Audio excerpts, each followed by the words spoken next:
Hi everyone, it's me Mason again. I have a glass of water now.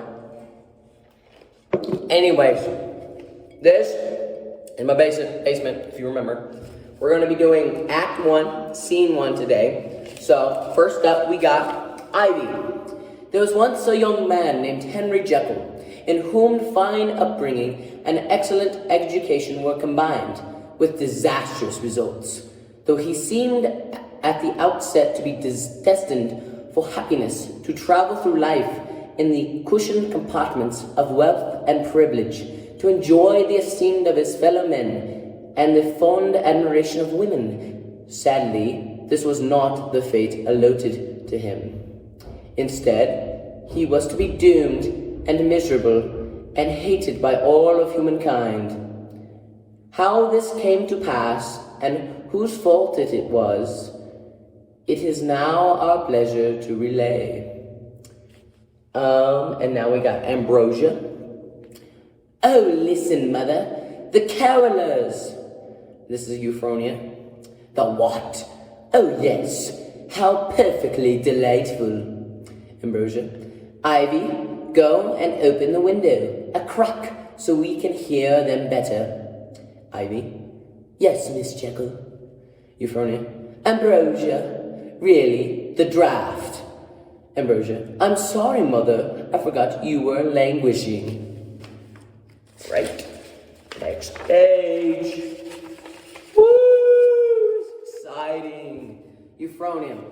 Imagine, Blodgett, serving that... Oh, wait, did I skip one? Let me just make sure. Nope, we're good. Euphronia. Imagine, Blodgett, serving that vile white paste and calling it icing. My stomach may never recover. Ivy. Would you like another, bicarbonate of soda, madam? Euphronia. No, but see about gathering the carolers some table scraps from the kitchen. I do so like to support the arts. Ivy. Yes, madam. Euphronia. Good heavens! This must be some sort of experimental carol. Ambrosia. Something's happening outside. It looks like a fight. Euphronia. Well, you know, these artistic types, always at each other's throats. Probably a dispute over a love affair. Ambrosia. Mother, please! This is serious! Ivy. I see blood! On the steps! Blodgett. Oh, madam. Oh, miss, it was something awful. Ambrosia. Stop shrieking, Blodgett. Just calm down and tell us what happened. Blodgett. Yes, miss. Oh, sorry. Blodgett is Scottish. I have to do it in Scottish. My bad. Give me just one moment. Oh, but I cannot come into the drawing room. I've got my snow galoshes on. I don't really know how to do a Scottish accent, so please don't cast me as Blodgett, please. Euphronia. Never mind that. Oh, sorry. Never mind that. Ivy will swab it up. Now, what on earth is happening on the door stoop? Blodgett. Well, madam, it was like this. There was the carolers singing pretty as a bunch of larks on the front steps singing. Deck the halls, I believe it was. And they had a wee dog, miss dressed up in a Christmas hat with wee holes for its ears. Oh, it was the sweetest thing you ever saw, that dog, with its wee paws hanging from the sled, and the wee bucket of pennies hanging from its wee mouth, and its wee brown eyes staring up from its wee... Ambrosia. That's enough about the dog. What happened to the carolers? Blodgett. Well, that's just it, miss. It was all because of the dog. He was sitting in his wee sled on the sidewalk when along came a man, a passerby, with a face as ugly as a rotten apple. Oh, he had a mean look in his eye. That one, and before you knew that he was coming. He picked up the dog and threw it. Ambrosia. He threw the dog? Blodgett. Right at the front steps, The poor thing died in an instant, with only a whimper to mark its passing, and poor low blooded, the size of a tablecloth. You know, I see quite a bit of dead animal in my line of work, but I can't remember when I saw so much blood from such a wee... Ambrosia, Plodger, please, mother is dyspeptic. Plodger, sorry, madam. I'll just move on to the ending then. The carolers tried to catch the scoundrel, but he shoved them down, one after another, and gambled them up over the garden wall, quick as a monkey. Euphronia, you don't mean he's in our garden now? Plodger, well, I don't know, madam, but that's where he went last I saw him. Euphronia, Ivy, I want you to concentrate. Try to remember, is the garden door locked? Ivy, I think so, madam. Euphronia, thank heavens. Ivy, but I did leave the window open and I let the cat out. Ambrosia, what was that? A curtain rustling? Plodger, you don't suppose he's in the kitchen with the knives and the hatchets? Ivy, no, it sounds like he's in the pantry with garden implements. Euphronia, good heavens, what on earth will become of us? Ambrosia, oh mother, if only father were here. And then Henry, hello all. Euphronia, Henry, good evening, mother. What's our Miss Plodgett doing behind the sofa, playing hide and seek? I see you, Plodgett, the jig is up. Ambrosia, Henry, there's been an atrocity on our front steps. Henry, atrocity? What's happened? Newspaper tossed in a puddle? Euphronia, there's a maniac, a ruffian loose in the streets. He throttled a little lapdog under our lintel. Henry, how perfectly awful. It's downright devastating, is what it is. Well, no spoiling the whole evening over it. What's for dinner? Ambrosia, how can you be so callous? Henry, oh dear Ambrosia, I'm not being callous. In the medical profession, we learn to grow a thick skin, that's all.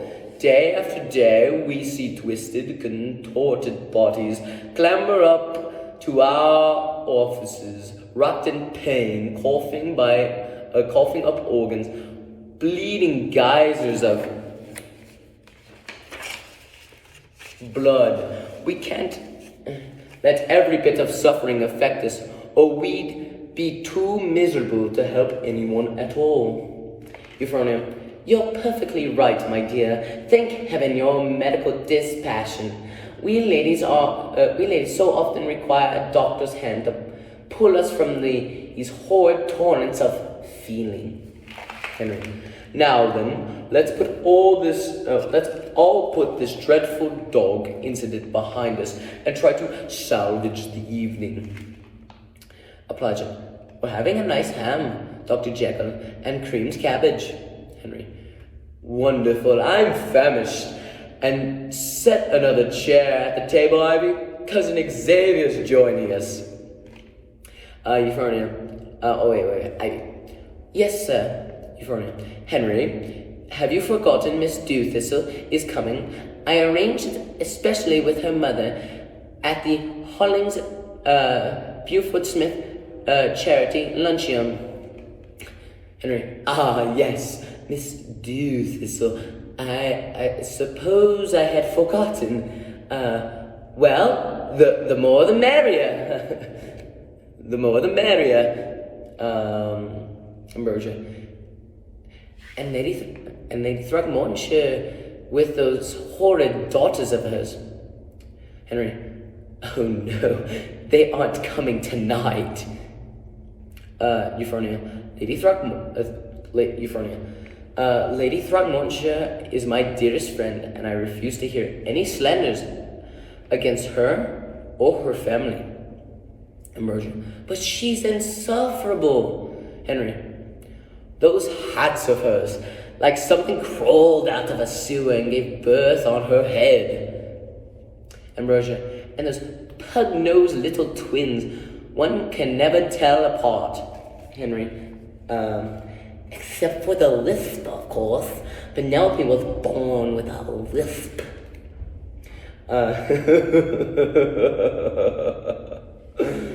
And then Euphronia, I'm ashamed of you, snickering behind their backs like schoolchildren. The poor girl can't help it if her tongue won't work properly, and though Lady Throgmortonshire may have lamentable taste in hats, she is nonetheless the richest woman in the nation, and therefore worthy of respect.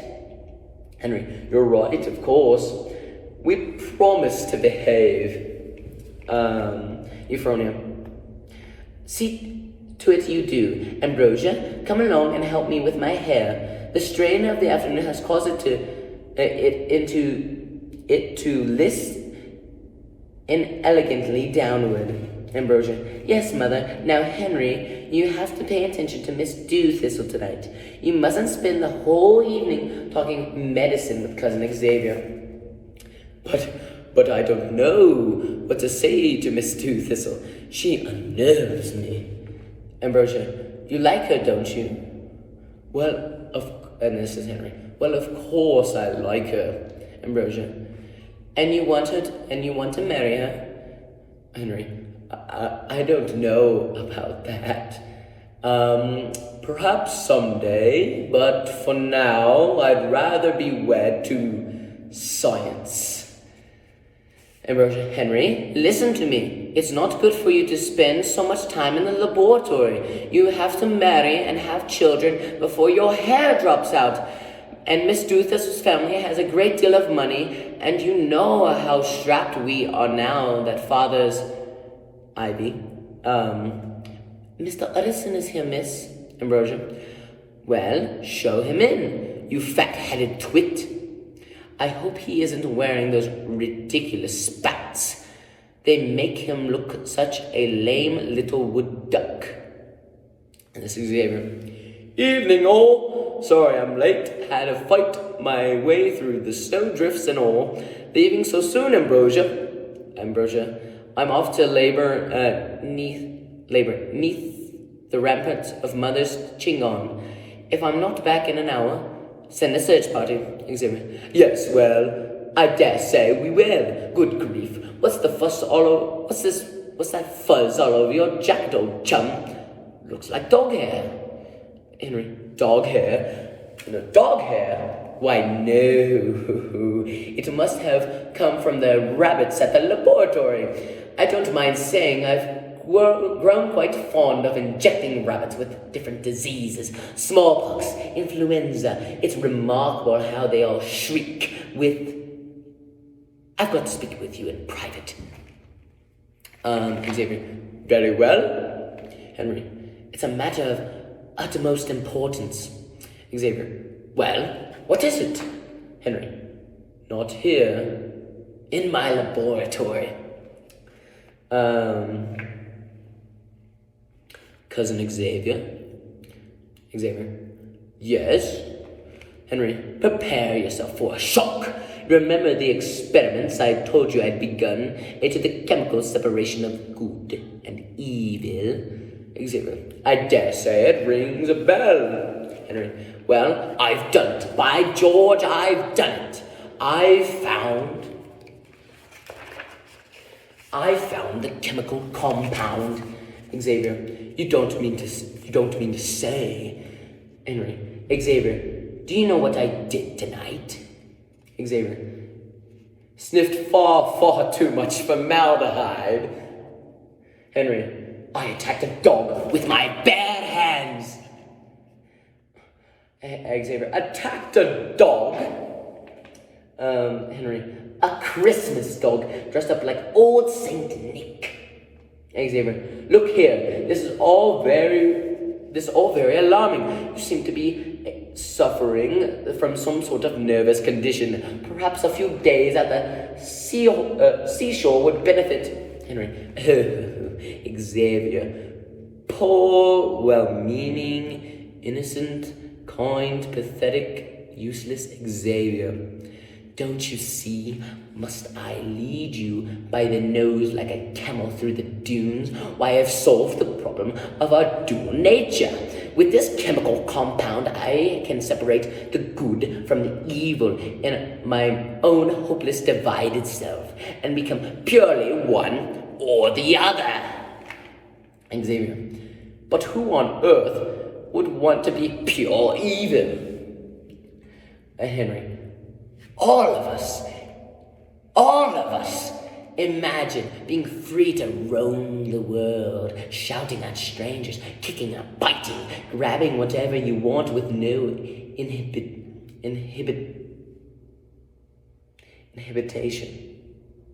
Mowing down whoever gets in your way, no longer constrained by the rules of polite society. Xavier. Good heavens, it sounds like you're like being an American.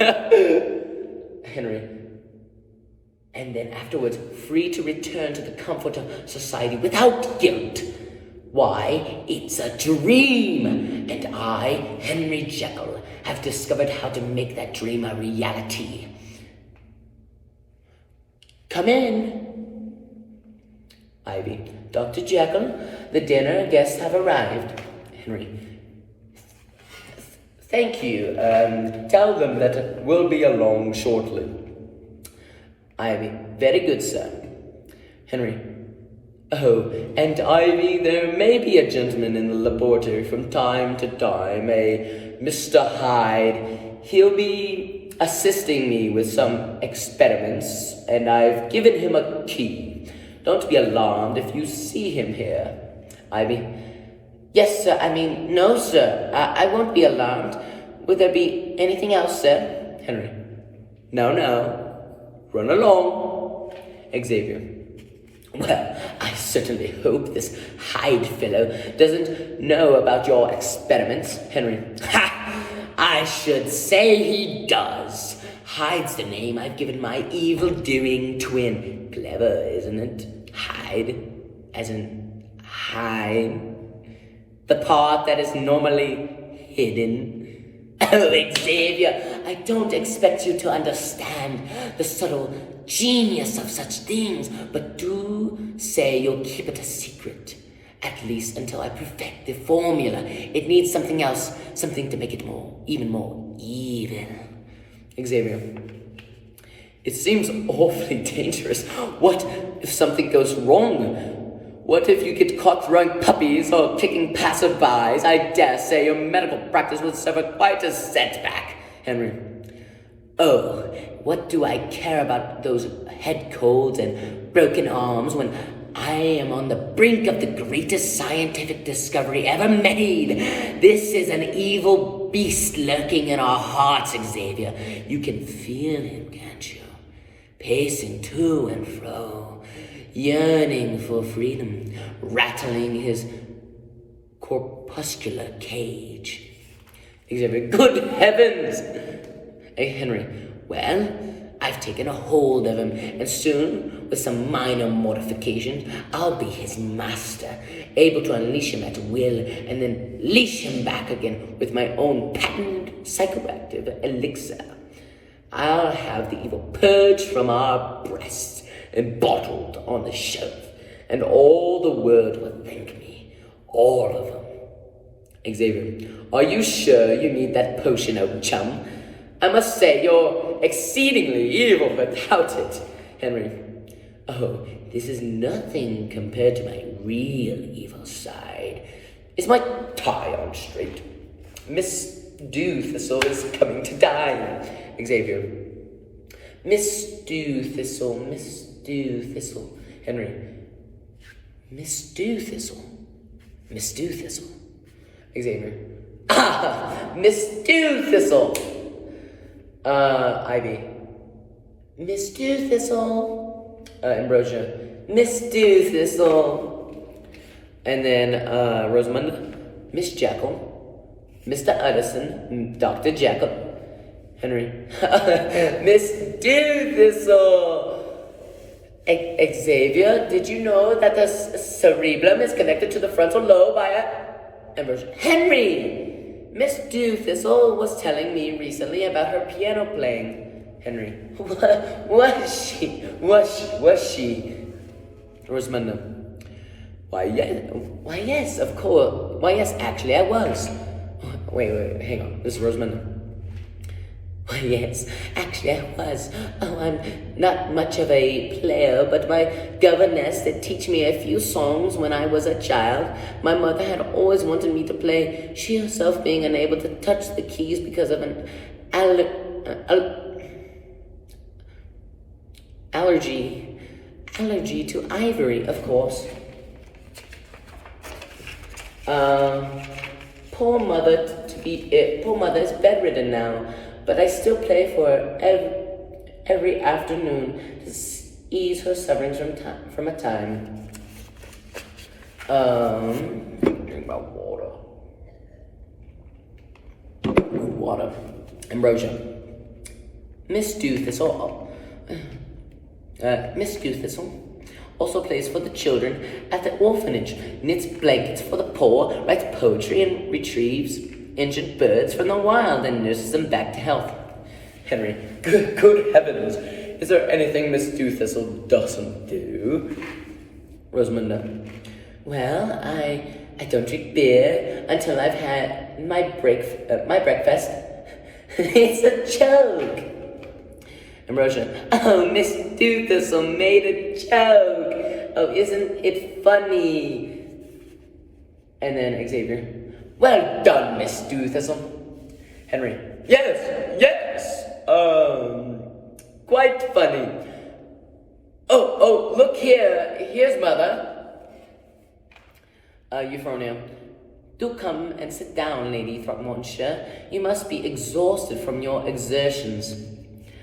Lady T. Why, yes, I'm practically dead on my feet. I look out on life and see it all in the color of dung. Of course, my physician, Dr. Claridge Hunt, simply forbade me to go out in the cold air, but Penelope, to have her velveteen horse. Come in here, Penelope, and show them your horse. Calliope. Penelope is in the kitchen, Mother. She's chasing the cook with a fire poker. Lady T. Miss Jekyll, might I trouble you for a chase to collapse upon? You poor dear. Sink right down here on the settee. Lady, thank you so much. I'm afraid I must apologize. It appears my daughter Penelope is terrorizing your servants. Euphronia, think nothing of it. They're as disposable as matchsticks. Calliope, Mother, may I sit quietly in the conservatory and study my prayer book? Lady, of course, Calliope. Study to your little heart's content. At least the powers that be have granted me one devout child. Miss Jekyll, pray tell me do. Why must a blessing be forever entwined with a curse? Euphronia. Lady Throgmortonshire, have you met Miss Rosamunde Dewthistle? I don't believe I have. I don't believe I've had the pleasure. Rosamunde. How do you do? That's a fascinating hat you have on. Lady, why, thank you. I had it made especially. It was intended to suggest a flaming rosebush doused by a pitcher of cream. Ivy, I've brought the eggnog, madam. Ambrosia, bring it here, Ivy. Ivy, oh, and I'm sorry to trouble you, but there's a little girl throwing knives in the kitchen. Miss Blodgett is hiding in the pantry and won't come out. Euphronia, good gracious. Henry, go and reprimand Blodgett, why won't you? Henry, yes, Mother. Yes, Mother. Lady, and do watch your fingers and toes. Penelope has a lethal bite.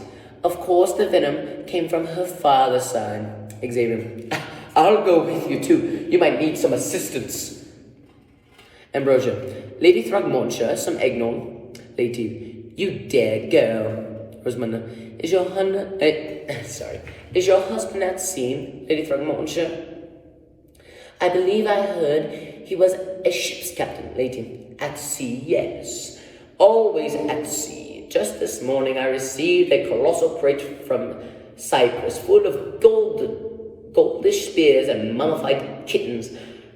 Our home has become a veritable mausoleum, but the man cannot be dissuaded from his trinkets. And you, young lady? I take it you are not betrothed?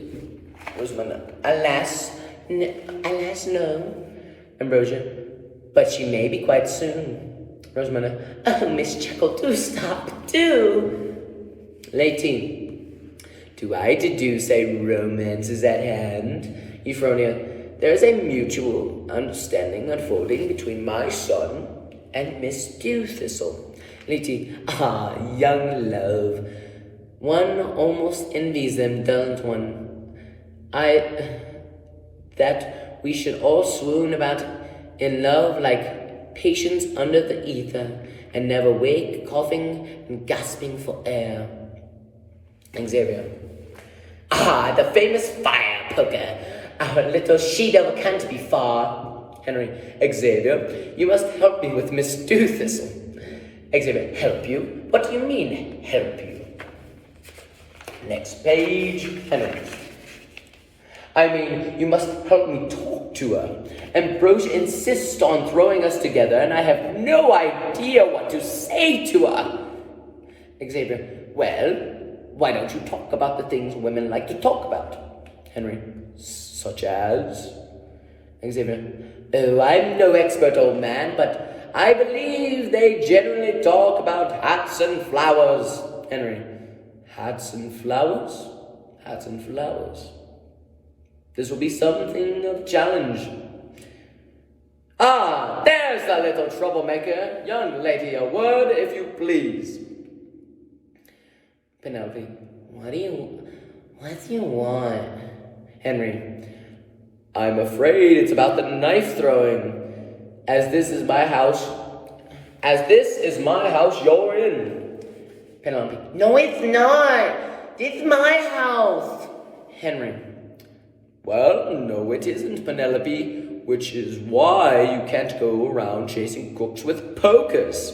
Penelope. Who's he? Henry. That's my cousin Xavier. But don't interrupt, Penelope. Oh! I mean, truly, oh! Hit her with the poker, Xavier. Now listen. Little girl, you mustn't go around biting people. Oh! Ow! Penelope. You stupid sissy! Go drop yourself in a sippin' sink. Henry. Oh! Xavier. Good God! Did you hear what the little hellion called me? Henry. A stupid sissy. A stupid sissy. Xavier. I haven't been through 3 years of medical school to be called stupid. Henry. I'd be more worried about being called a thithy if I were you. Xavier. Yes, I see your point. Henry. Xavier. Yes. Henry.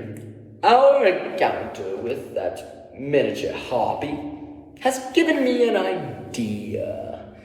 Perhaps a drop of blood from the violent little girl is just what I need to complete my potion. Xavier. You don't mean you're going to... Henry. Oh, no. I'm not going to kill her. I'm merely going to jab her with a steak knife. And you're going to help me. Now, don't protest. We must go to the laboratory and collect the vials. Ambrosia. More eggnog, Miss Dewthistle? Rosamunda. Just a bit. If I have any more, I dare say my judgment will be affected.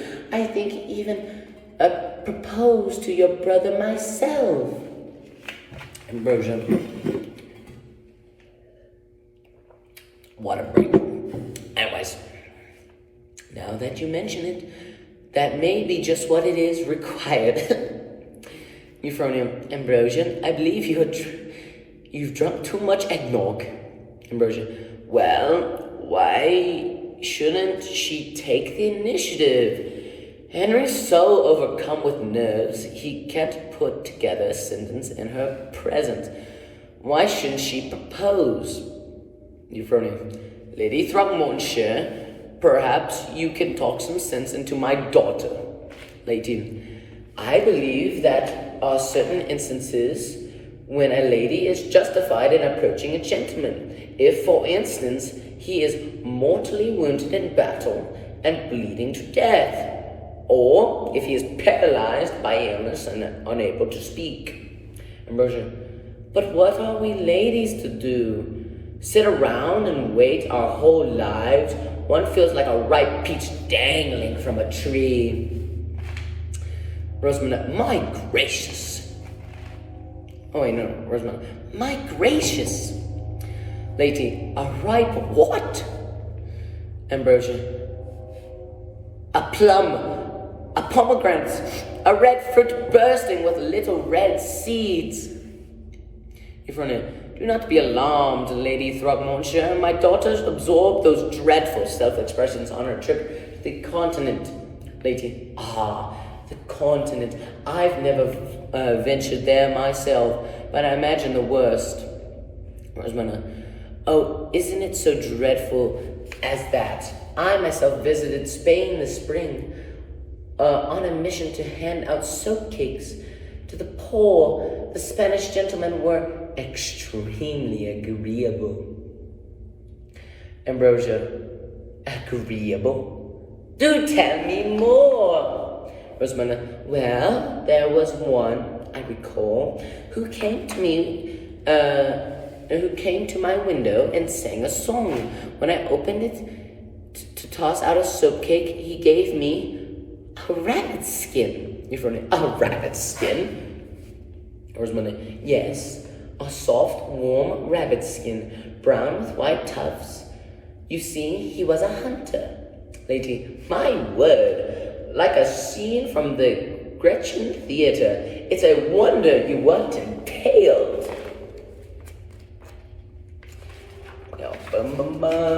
Next page, let's go. Rosamunda. Have you spoken with him? Dare I ask, what was his response? Ambrosia. My brother admires you. Oh, sorry. Rosamunda. Have you spoken with him? Dare I ask, what was his response? Ambrosia. My brother admires you greatly. Of that you may be sure. Rosamunda. And did he mention marriage? Ambrosia. In passing, yes. Unfortunately, his attention was diverted by a rival of his cousin. But I believe he is working up to a proposal. Rosamund. Oh, Miss Jekyll, this is too wonderful. If you only knew how important it is to me that we should be wed by April. Ambrosia. I must confess, my brother, while ripe for marriage, has some unfortunate tendencies which should be taken into account. Rosamund. Oh, I do not mind tendencies. I do not mind them at all. Ambrosia.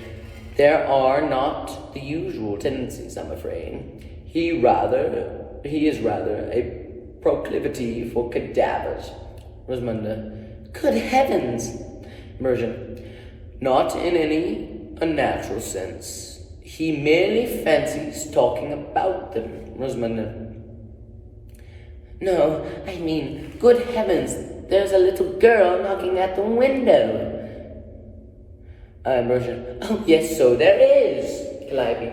Help! Lady. Oh, dear. Euphronia. Don't worry, Lady Throckmortonshire. I'll ring for the maid. We'll have the window open in no time. Ambrosia. Don't bother. Henry's gone out to retrieve her. Rosamunda. Yes, though she appears to be running away from him. Ambrosia. Perhaps you might be able to draw a legend here. A lesson here. My brother loves nothing so much as a rousing chase. Rosamunda.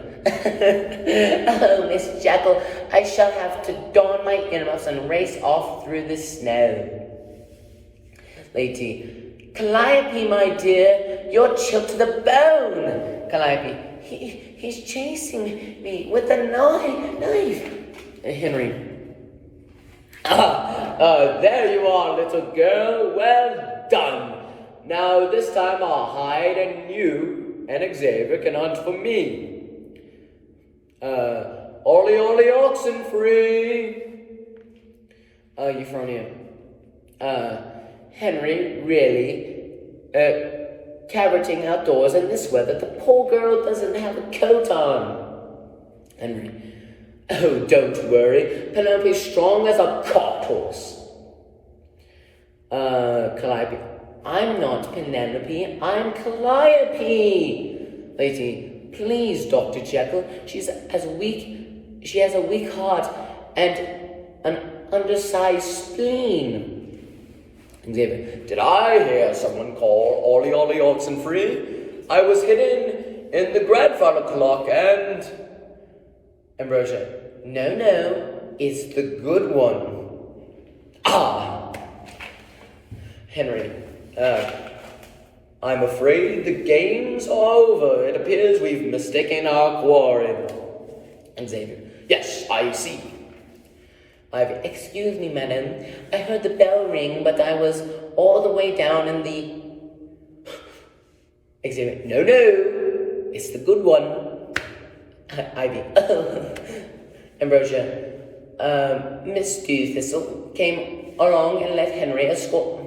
Miss Dewthistle, come along and let Henry escort you to the table. Rosamunda, why, it would be my pleasure. Dr. Jekyll, I trust I shall be safe in your hands. That's the end to scene 1. All right, have a wonderful day.